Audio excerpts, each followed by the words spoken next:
And we're back again. Worth Your Salt, Chapter 11. About a month later, tragedy struck our establishment. The owner came in the restaurant at a lull between the lunch and supper runs. The look on his face was one of resignation. It was clear whatever he had to say was not going to be good. Everybody gathered around, he said, motioning us all over with his hands. I stepped inside the door to the kitchen and told Furman the owner wanted to speak with all of us. When we were all gathered around the owner, he rubbed his hands together and spoke to us. The place really looks wonderful, and I am amazed at how different it looks, and what an extraordinary change you each have made here. It's like a new restaurant. Everybody in town is talking about us and telling their friends and family, and I really thought we were going to be able to do this. But I have bad news for you. It seems the bank is going to shut us down. Why? Miss Fine questioned for all of us. We're too far on our payments, behind on our payments. And even though we are making enough money now to make the loan payments, we are not making enough to become current and pay everyone's wages. So we're going to have to close down. I'll work for no wages, I said, surprising myself. I can't let you do that, the owner said. No pay me, Furman stated. So will I, Miss Fine said. And then everybody else offered to work for free. Why are you all doing this? He questioned. It's not your restaurant. You're just employees. Furman stepped forward and said, the restaurant, any business, is employees. You have best employees in the world here.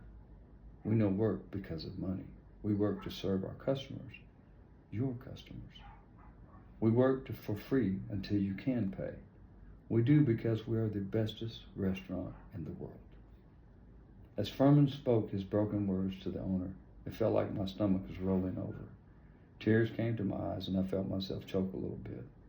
And when I looked at all the others standing there, I saw that they had tears in their eyes too. I realized we truly had become a family. We had come together for something bigger than ourselves, and it had united us in a way I had never felt before. But what about your bills? How will you eat? The owner asked. I don't have any bills, I said, knowing I was the majority of one due to my youth and the fact I didn't make enough money to incur any bills. But I have saved some money, and I can use that to feed myself. Furman came up and put his hands on my shoulders.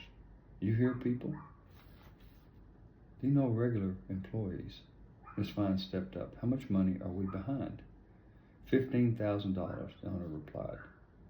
That figure caused me to step back. I could not imagine how the owner could have let this happen. What was he doing with the money the restaurant was bringing in? How did you get so far behind? Miss Fine inquired. All it takes is a few bad months and it happens, the owner said.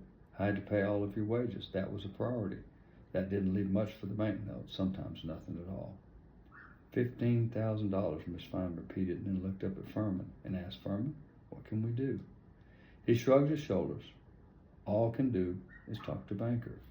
I've tried that, the owner said. I've spoken to him half a dozen times. He's tired of listening to my excuses. He has given me a week to make the account current. If it is not current by then, he's going to close us down. Several of the waitresses started crying. This job was all they had. There were no other jobs anywhere in town. All they could do was try to find another job in another city, but that would mean driving back and forth, and most jobs didn't pay enough to do that. Besides, the nearest city that might have a job was about 50 miles away. Again, thank you for what you have done for the restaurant. It looks really nice. Maybe the next owners can make a go of it. Lord knows I've done all I can do, he said, turning to leave, and then stopped and turned back around. He said, you should all get something to eat before you leave. It won't matter at this point. And then he walked out the front door into his car. The waitresses cried for another 10 minutes, and Miss Fine got everybody up and out the door. Nobody bothered to eat. We had all lost our appetites. Furman and I closed the restaurant and locked it. We walked out to our car silently, neither of us saying a word. When I got to my car, I turned around and looked back at the restaurant. The sign was lit up perfectly. The restaurant looked so much better from the outside.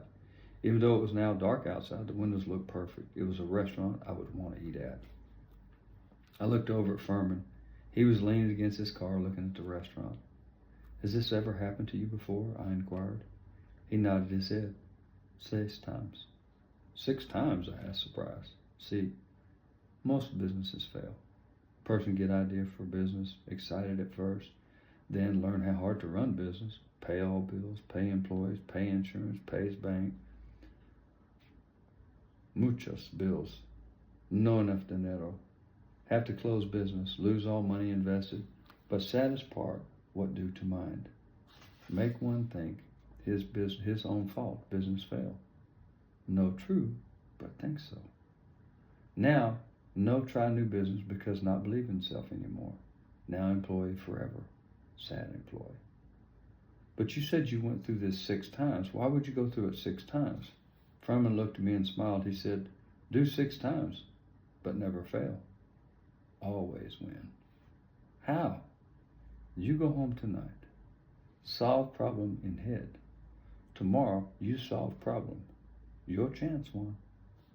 Me? How am I supposed to solve the problem? I don't even have any idea what to do. No matter. Furman believe in you, he said, and climbed into his car and drove away. See you tomorrow.